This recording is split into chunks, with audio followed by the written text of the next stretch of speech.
Hello everybody, Alex here from Snake Island Exotics, and today we're going to be doing chameleon care, what tanks best, tips and tricks, do's and don'ts, all stuff like that, so you can have your best scenario and best relationship with your chameleon possible.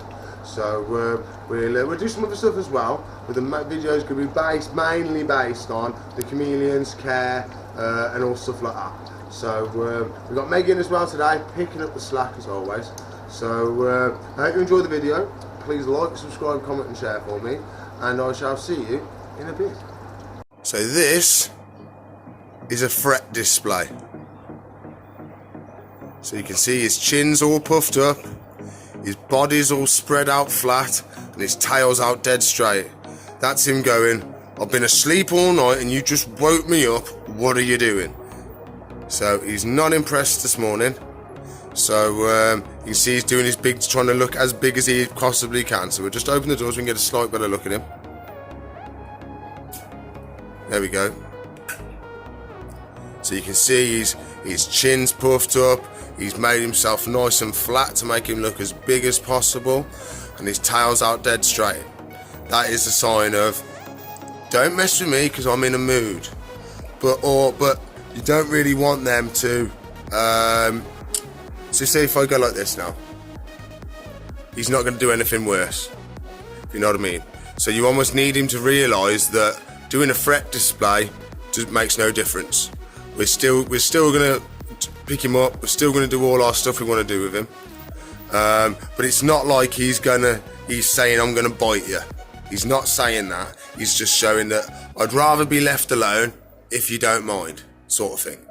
So we will go around now and do some other little chats about him. But I thought he was in the perfect position there to describe that position. So we're going to start with the basics. So main thing is heat, very important. So in these ones I've got 60 watt bulbs.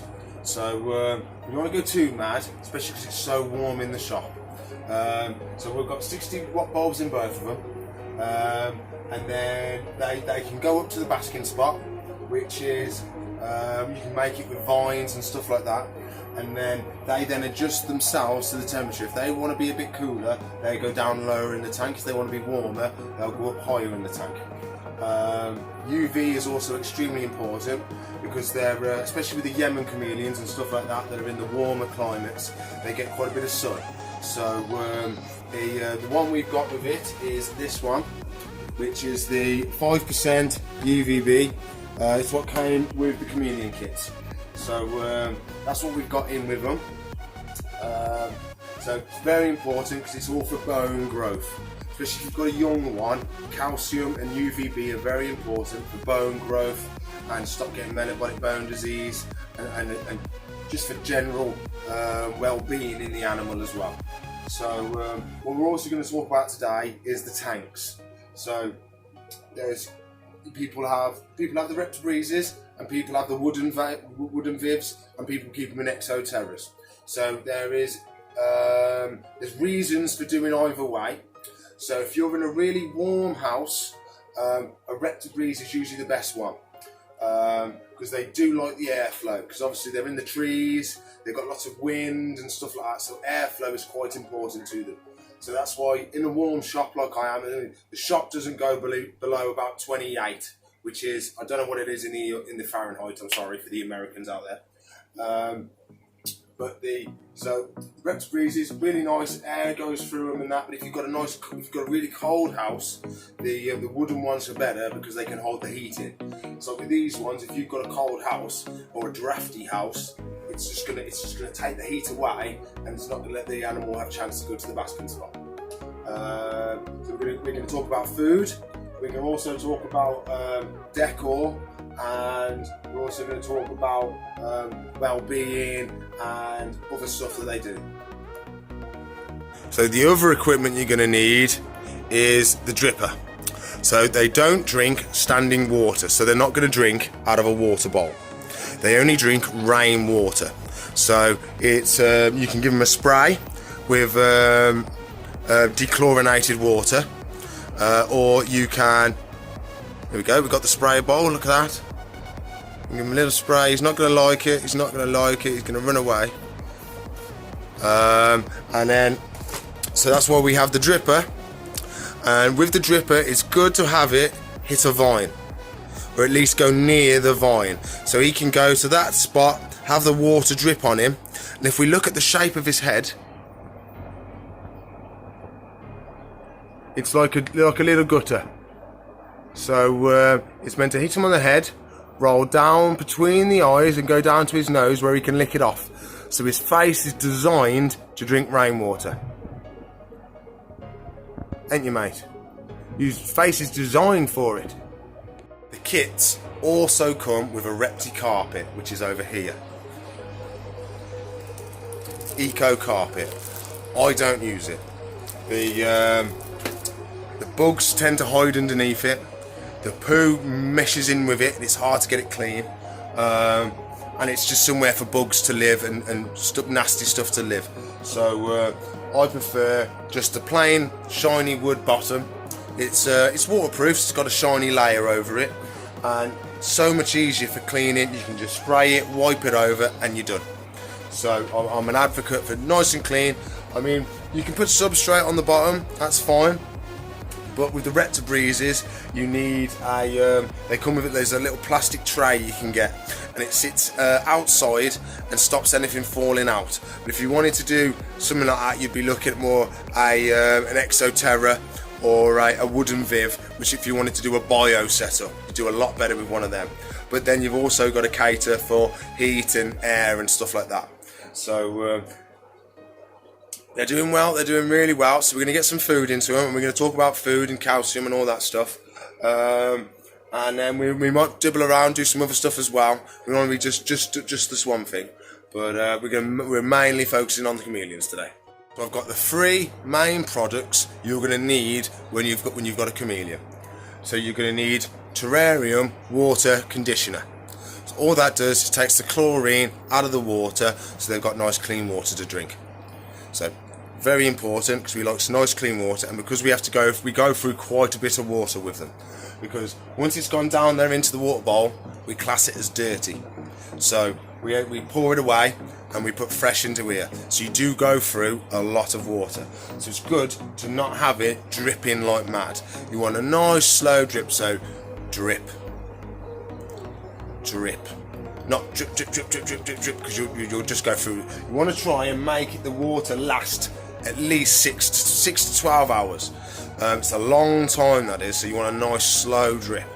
There are these ones you're probably looking about 6 to 8 hours of dripping. So we fill them up in the morning as soon as we get here, because they've run out over the night, and then by the time we finish at the end of the day, it's about 8 hours. So then we refill them again, and then they're usually empty by the time we come in the next day and ready for refilling. So that's very important. It's not very expensive, $5.99, not the end of the world. And when we're feeding them as well, it's important that we give them calcium. So calcium is going to help build nice strong bones, and we also, I'm an advocate for the one with D3.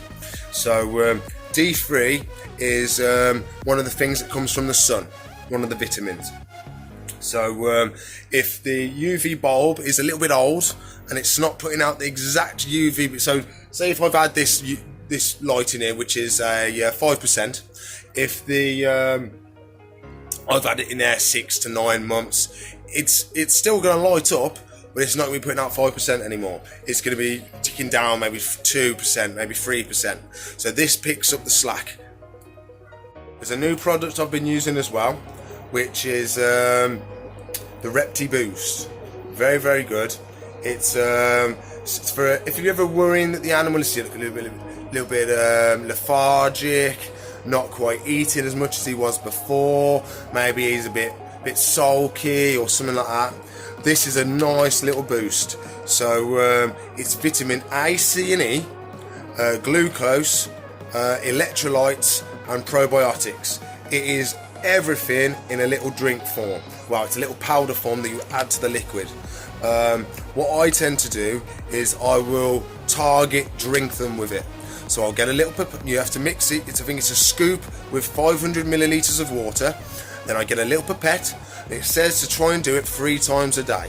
So I'd get a little pipette, and I'd go above his nose, and I'd just put some drips on his nose, let it run down his head crest, between his eyes, which he's got the gutter in, and then it run down his nose, and then he can drink it. So he's got more chance. If you mix it all into there, but you could do that as well. You could put 5 millilitres of water in there, 500 millimeters of water, and then put your scoop into there, and you'd be fine. You could do that, but then I like to make sure that he's actually had a drink, because that day he might not drink. He might think, no, I'm alright, I had a drink yesterday, and he might just leave it for the whole time, and it might drip all the way out, and you think, oh, he's had some, but he hasn't. So you can put it in there and give him a little bit just to make sure. But this is really good stuff. It's great for, and if your tortoises are feeling poorly, this is a good little thing. If you're bearded dragon, this is going to be amazing for bearded dragons, because it's notorious for bearded dragons getting a low on electrolytes, and that's why they can slowly start wasting away. It's because they're low on their electrolytes. So really good stuff. I have it just in case. If anything looks a bit dopey, not quite happy, you get some of this. We'd have a little break. We'd have a look at the sand geckos, because they've all shed. They've all got little tiny bits of shed going around, so it's cool because they're growing slowly. Years, a little bit bigger than he was before. Because all over here, there's all these little sheds. So he's got little tiny fingers in little places. So his little tiny hands come out.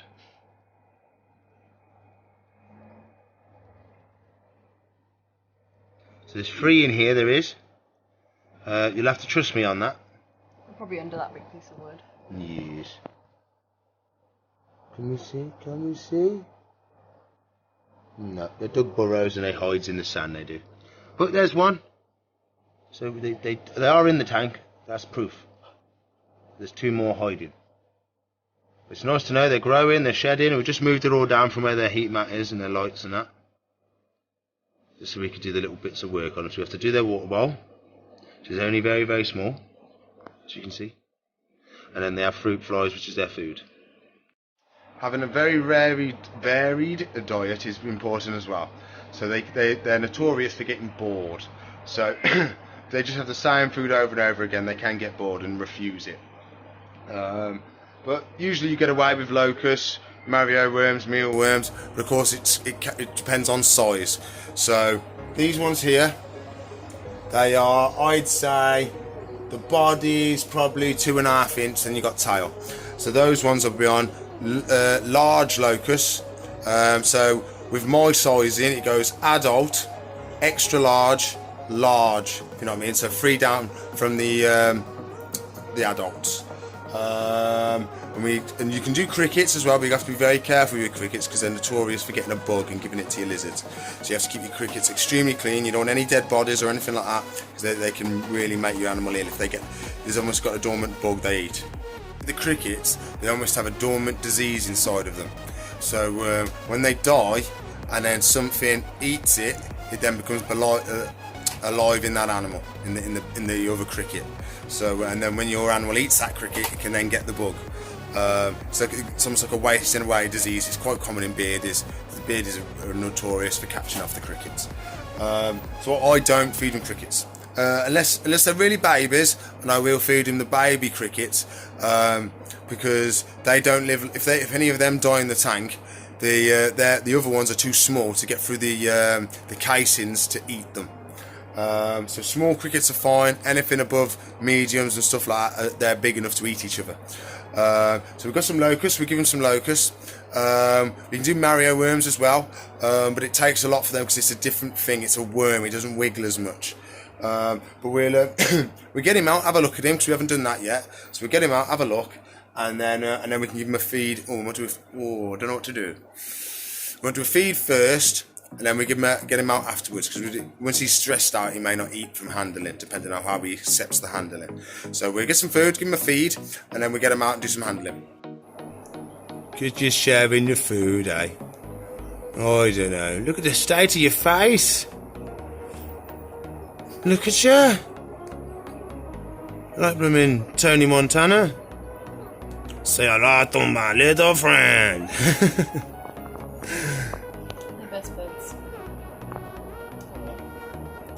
We got Sir digs a lot, and we got Sir walks a lot. because he's a different type of tortoise. He stands right up high on his legs and walks around. When the horse fields, they've got a little bit shorter legs. They don't stand up as tall. They tend to drag their bellies along.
Happy with you being around for them to eat like this. He didn't want to take it out of my hand because his only defense is his mouth. So if his mouth is full of food and stuff like that, he's defenseless. So until he feels safe, he's not going to eat. That's why he didn't take it out of my hand. He wanted my hand out of the tank before he would feed. If I put my hand back in the tank, he'll freeze normally. See, he's froze. Take my hand back out and he eats again. Isn't that cool?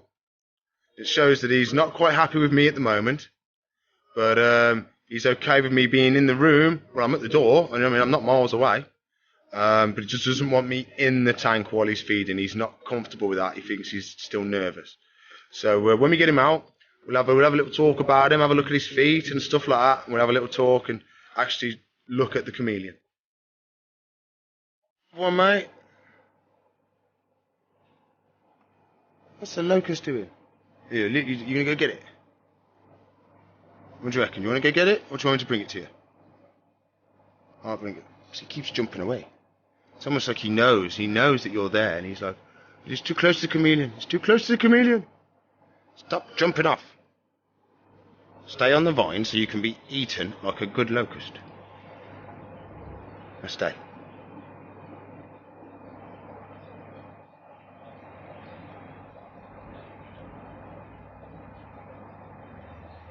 He's looking for it. He's looking for it. He's thinking, can I get it? Can I get it?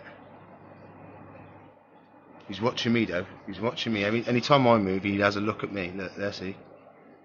He's, oh no, can I get it from that angle? Can I get it? Can I get it from that angle? Oh, he got it! He got it! Whoa! I thought he completely missed that then. But you saw he got stuck onto this a little bit, and he had to put all his effort in to rip it off. Wow, that was cool. I didn't think he could do it that far. That is longer than his body, 100%. That is 100% longer than his body. We get a better angle at it. Look at the distance. He's literally, his tongue must be almost double the length of his body for him to get that then. You are an impressive little beast, you are. See, I'm in the tank now, so he's froze. So I'll come back out the tank and we'll zoom in instead. And hopefully he'll start eating again. Look at him looking at me. So is it safe? Is it safe? I don't want to eat. If I stay still, he won't know I'm here. I've just a mouthful of food, just ignore me. I'm not doing anything. Let me just go a little bit further back, sir. That better?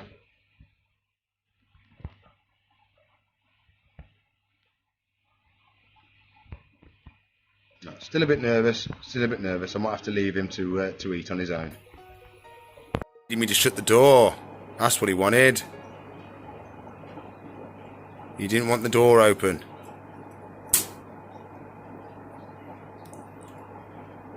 That's so he feels safe with the door open.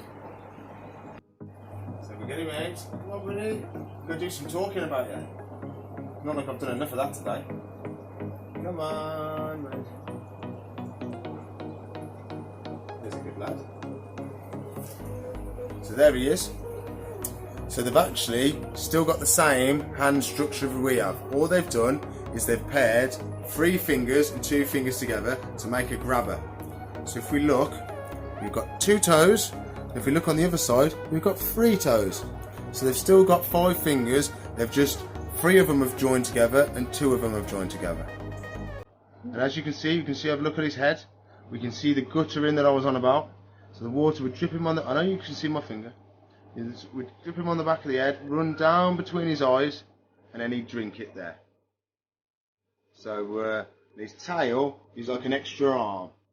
So if he's got a stretch for something, he can hold himself with his tail, and then if we needed to, he could dangle just from his tail if he needed to. You see that then, he uses it for balance. Because I leant him over, he went, oh, I'm going to fall, so he stuck his tail out for balance to counteract the fall. But he wouldn't have fell, I was only holding him. And with chameleons as well, they don't like being on flat surfaces. So if you're handling your chameleon, always have him on your fingers. Don't have him on your fat palm or the back of your hand or stuff like that. They'll slide off, they've got no grip. They need to be cupping something. He's such a lovely little chameleon. I think he's got some tape stuck to him.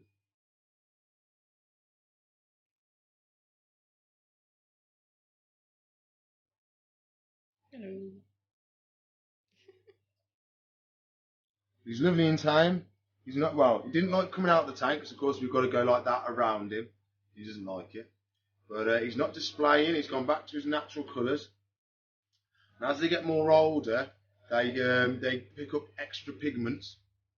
And that's when they can change to more of the more exotic colours like the reds and the blues and the yellows. At the moment, he's got basic dark green, green and white. But as he gets more mature and he gets sexually mature, he starts getting more of his display colours to scare off other males. At the moment, all he does is flare up to say, this is my bit of territory, come near me and we'll have a fight. Usually there's not much fighting with chameleons. Usually it's all displaying. So one will display to the other one, and then the other one will go, actually, I don't fancy a fight, he looks pretty hard, I'm going to leave it. So that's what usually happens. They rarely ever go for a scrap, unless they're the exact same size, that same build, and both very aggressive, then they might have a fight. But it is very rare for them to fight. Usually it's just a bit of showing off, and then the one lad who thinks, no, I ain't going to have a fight today, I'll leave it till next month. He's such a lovely little lad. So his headpiece literally gets about that big when he's older. So he gets really, really big. Mm-hmm. He gets a nice fray down his back, and his tail gets a little bit longer and a little bit thicker. You can see his tail's just curled around me. Mm-hmm. Such a lovely little chameleon they are.